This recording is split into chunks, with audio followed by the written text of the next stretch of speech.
Hi guys, welcome to my first mini blog. এই প্রথমবার blog বানানোর চেষ্টা করছি। তো দিনটা ছিল 26শে ডিসেম্বর। আমি চলে গেছিলাম পিসিমণি পিসামশাই আর দাদাভাইয়ের সাথে পঞ্চলিঙ্গেশ্বর মন্দিরে। তো হচ্ছে যে সিঁড়িগুলো দেখতে পাচ্ছ, ওই সিঁড়িগুলো ওখানে 290টা সিঁড়ি ছিল, যেটা পেরিয়ে আমাদেরকে যেতে হয়েছিল। তো ওঠার সময় এখানে কিছু দোকান বসেছিল, একটা ছোট্ট মেলার মতো, কিছু খাওয়ার দোকানও ছিল। তো সেখানটা পেরিয়ে এবার আমরা এখানে উপরে চলে এসেছি। ওই যে লম্বা লাইনটা দেখতে পাচ্ছ, লম্বা লাইনটা পেরিয়েই আমরা এত দূর এসেছি। আর ওখানে কিছু ঘন্টা রয়েছে, যে ঘন্টাটা বাজিয়ে আমাদেরকে মন্দিরের মধ্যে যেতে হয়েছে। ওখানে মন্দিরটা দেখা যাচ্ছে।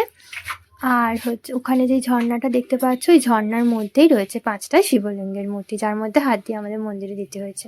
এরপর আমরা গেছিলাম নিউপুরি মন্দিরে, যার ভিডিও নেক্সট পার্টে আসছে।